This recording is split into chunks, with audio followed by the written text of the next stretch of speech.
guys, Pastor C here. Welcome back to my channel. Today I want to talk about what happens when your children are making bad choices over and over and over again.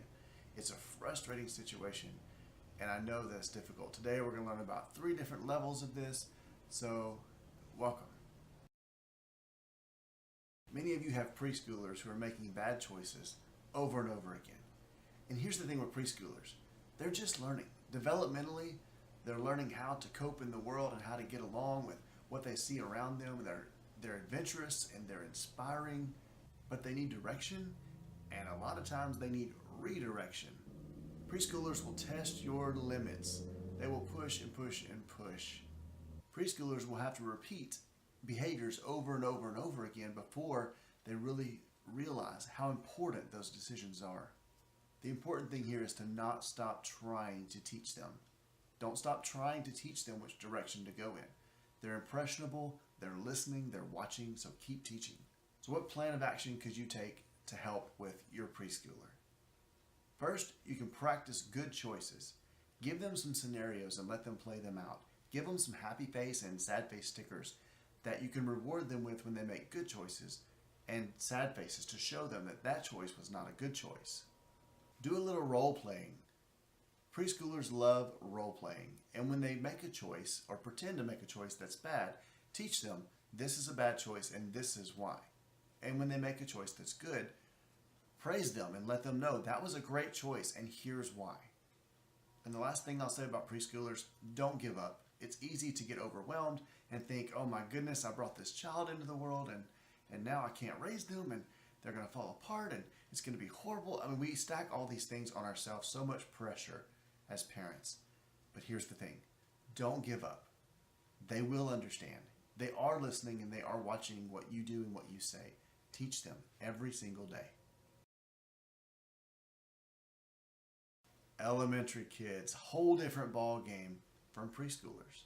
While they are still impressionable, they're at a different age. They're going to push a little bit differently. With elementary kids, you want to ask questions. You want to ask them how their day went. What are the struggles they're going through? They may not open up to you right away, but it's important that you know why they're acting the way they're acting. Maybe your elementary child stole a toy from someone else because in their mind, they're supposed to share, and that person's not sharing, so they were going to make that happen. So they took the toy. While taking the toy is bad, there was a good intention behind it.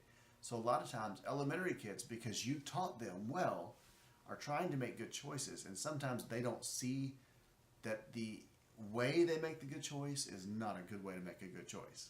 Maybe ask them, what is a good way to ask for your turn to play with that toy? And play that scenario out with them. We want to guide our children to be like Christ.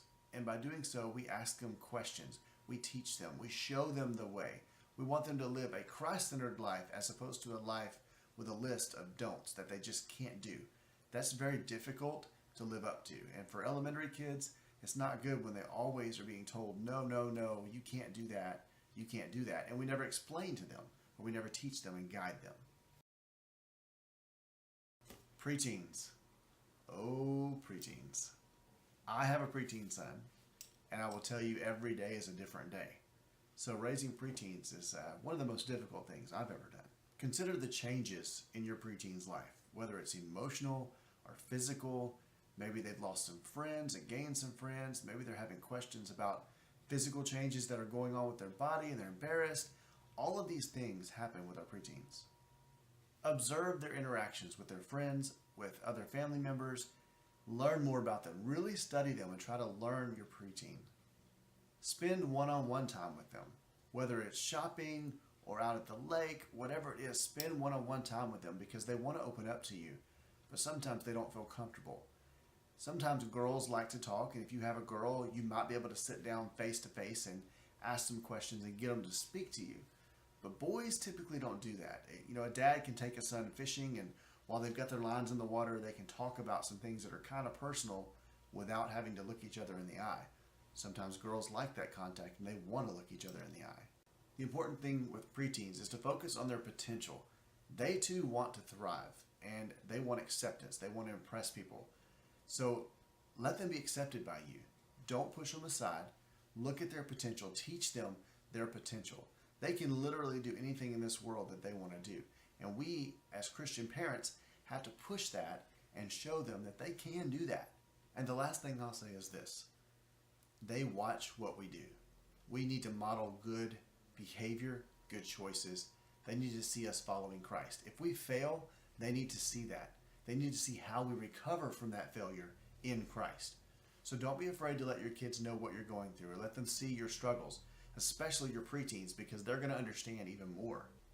The support system that your children have at home is so important. I know when I was growing up, you've always heard of people say, well, you know, you got a spanking at school, well, wait till you get home. Or you got in trouble at school and you got punished at school, wait till you get home, it's going to be even worse. Well, what if home is their support system? If you get in trouble at work and you feel bad about something you may have done at work and you come home, you don't want your husband or wife yelling at you because you got in trouble and get in trouble again. You want support. I'm not saying don't punish your children. That is not what I'm saying. I'm just saying that home is their support system. Was the punishment at school enough that now you can support them? Or do you need to go ahead and punish them and then support them? So you are their support system. Hey, thanks guys for joining me today.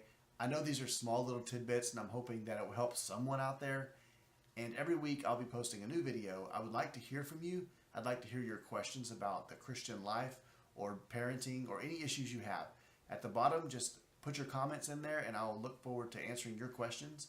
Hit the subscribe button. That way every week you can see what's going on and you're reminded, hey, there's a new video, there's a new tip, there's a new trick. There's something out there that helps me live the Christian life. Thanks for joining me today, and you guys have a blessed day.